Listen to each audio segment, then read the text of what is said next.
ई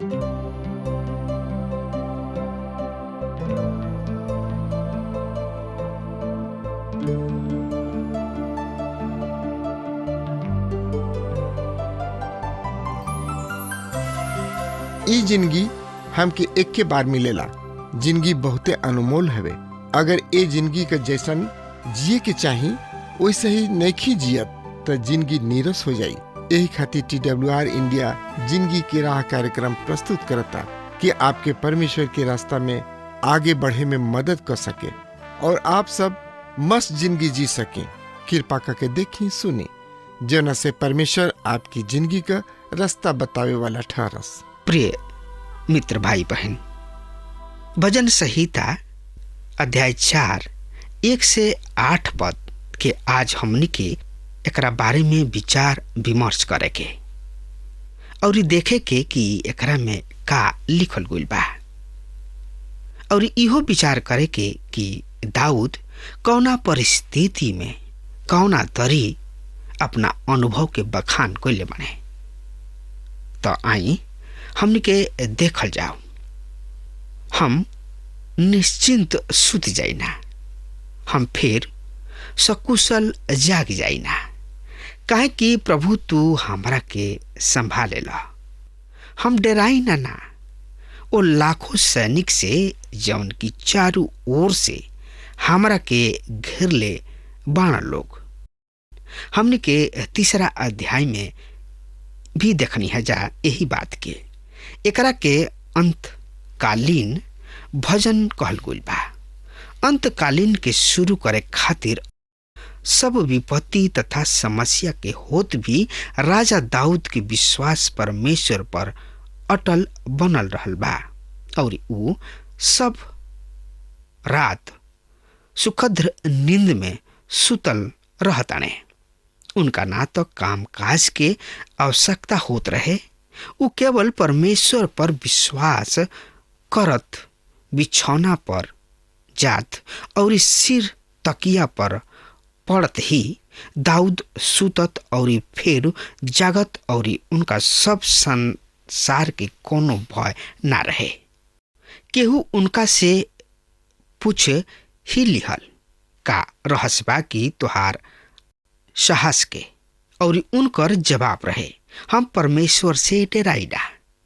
अतः कोनो मनुष्य डरे के सवाल ही नहीं के उठत। मार्टिन लूथर भी यही विचार के रहन। यदि आज लोगन में परमेश्वर के भय और अधिक होखी तो चापलूसी के अस्तित्व ही न रहित। यदि रउआ साहसी बने चाहतानी तो परमेश्वर के भय माने शुरू कर दही। परमेश्वर के भय ही दाऊद के साहस के रहस्य रहे। श्रोता मित्र भाई बहन, हमार परमेश्वर हमरा के बचाई है तो हमरा सब दुश्मन तथा शत्रु के जबड़ा पर मारेलन। तू ही दुर्जन के दांत तुरेला। बहुत पीड़ादायक होला जबड़ा पर पड़ल घुसा। शायद दाऊद के एक और अनुभव भइल रहे, पर अब उनकर दुश्मन उनका के छू ना सकत रहन। उद्धार, मुक्ति, मोक्ष प्रभु से बा। प्रभु तू अपना निज लोगन के आशीष दा। उद्धार के उद्गम प्रभु हमें ऐसे केहू के मेहनत नहीं खे करे के। ई परमेश्वर के वरदान ह। ई उनका लोगन पर उनकर आशीष ह। ये खाली उ शब्द सेला यहाँ हमनी के ठहरे के बा और ठहर के सुने के बा। दाऊद परमेश्वर के बारे में यह भजन में अनेक अमूल्य बात कहले बाणे। पद 3 में ढाल उ ढाल बन के हमनी के रक्षा करलन। एगो योद्धा के रूप में उनका के ढाल के महत्व मालूम रहे। फिर उ परमेश्वर के आपन महिमा कहले बाणे। दाऊद परमेश्वर के उपस्थिति के महत्व पहचान ले रहन। परमेश्वर के महिमा के बहरी इस्राएल पर छावले रहत रहे। एगो योद्धा के रूप में उनका के ढाल के महत्व मालूम रहे। फिर उ परमेश्वर की महिमा कहले बाड़न। दाऊद परमेश्वर की उपस्थिति के महत्व के पहचानले रहन। परमेश्वर के महिमा के बहरी इसराइल सब पर छावले रहत रहे। यहाँ एगो दृश्य चिन्ह रहे। अदृश्य परमेश्वर के उपस्थिति के एह युग में हम विश्वास के आधार पर आगे बढ़तानी और ई परमेश्वर के महिमा हमरा संग संग रहले। परमेश्वर दाऊद के सिर ऊंचा उठौले रहत रहन।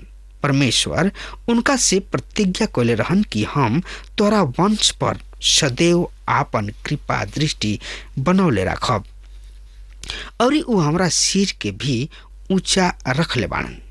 हमनी के उनका परिवार के सदस्य जौन की हई जा। आई अब विचार करी जा भजन 4 के ऊपर। एकरा ऊपर लिखल बा, मुख बजावे वाला के खातिर तार वाला के साथ। ई भजन एगो पुकार के साथ शुरू होता।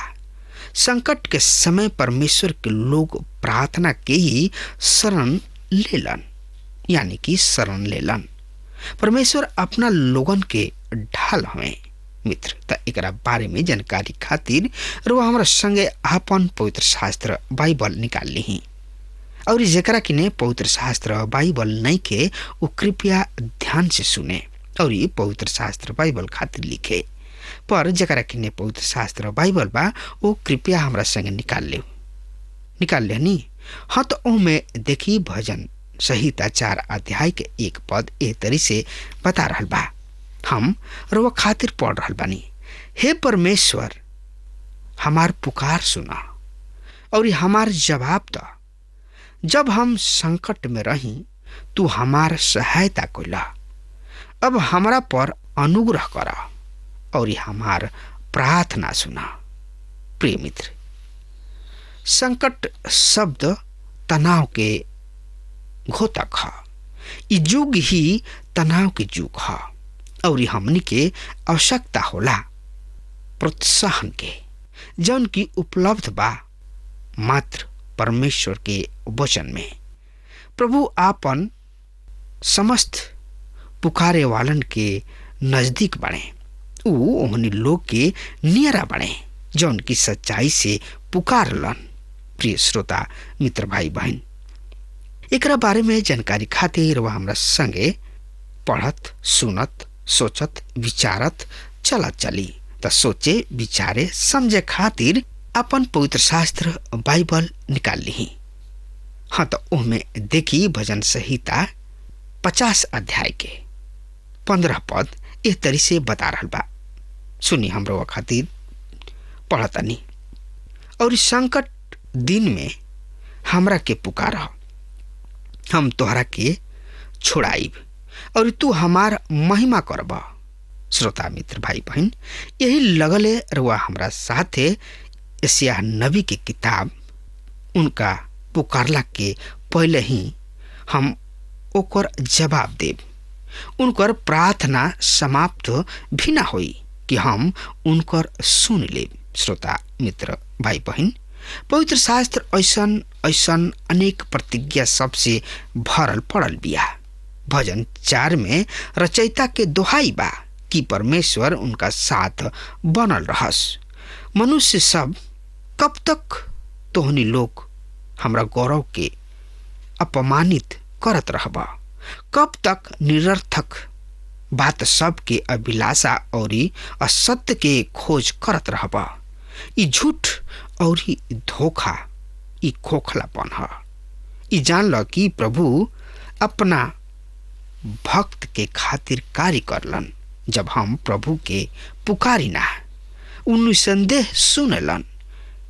ई कैसन सुगत बा ई आश्वासन।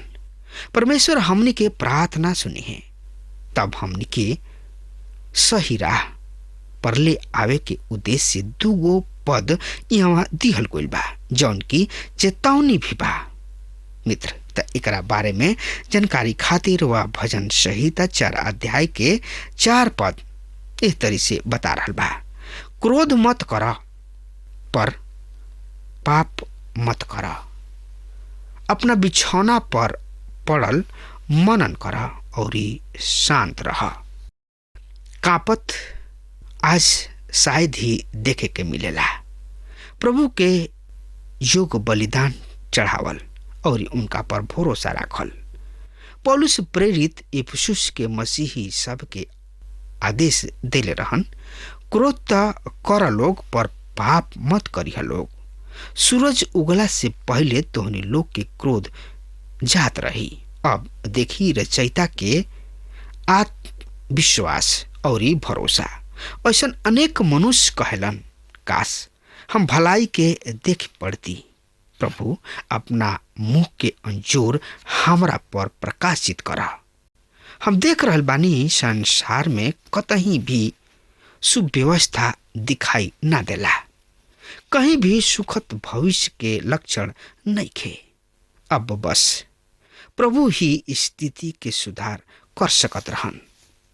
आगे उ का कहताने, प्रभु तू हमरा दिल में ओकरा से कहीं अधिक आनंद प्रदान कइले बाड़ा, जौन की उनका अंगूर औरी अन्न के प्रचुरता के समय होला।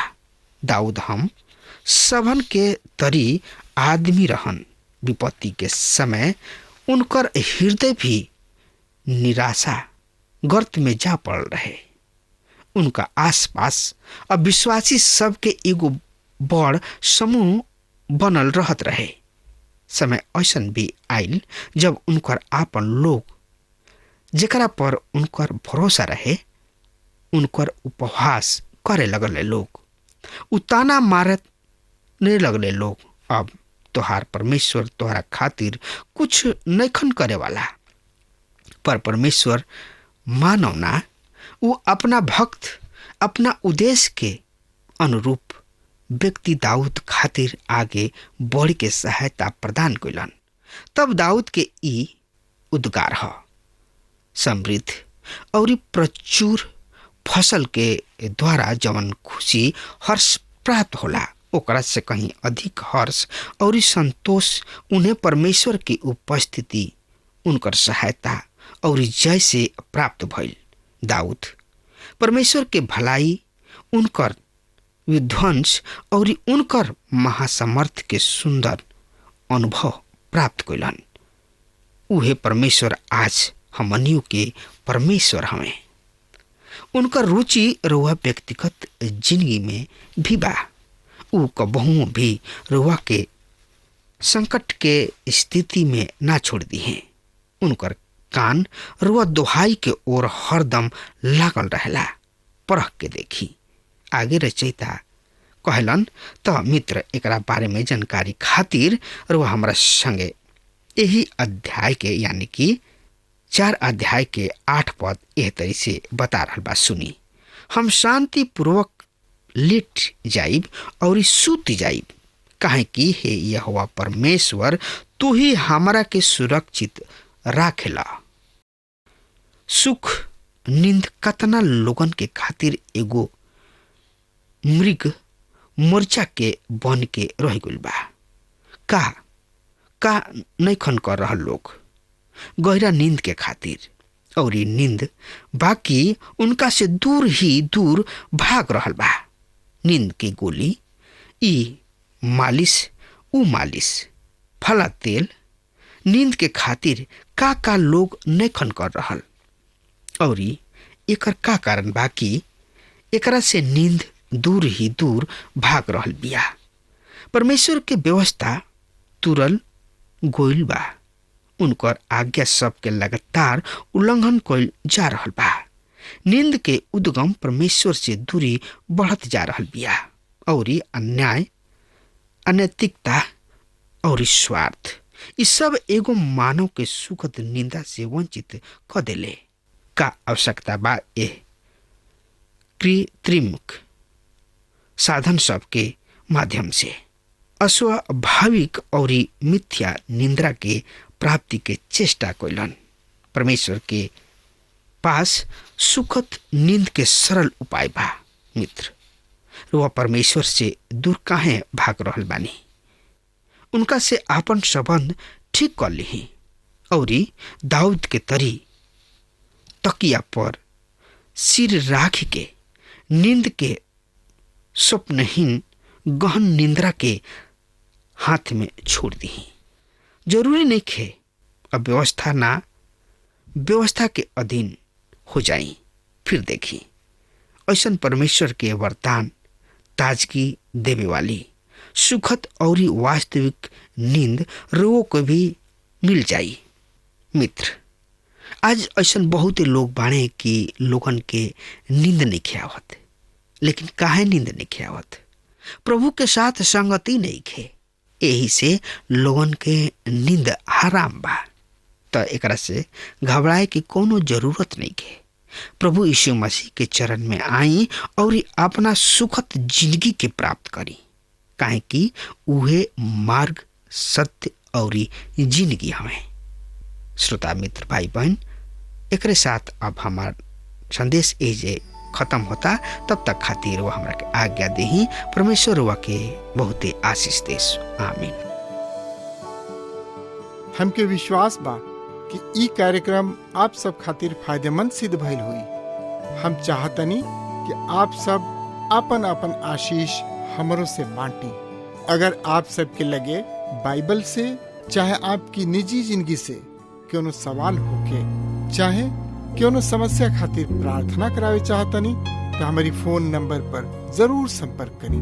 परमेश्वर आप सबके बहुत आशीष प्रदान करें और आज का दिन आप खातिर सुखद बनावे।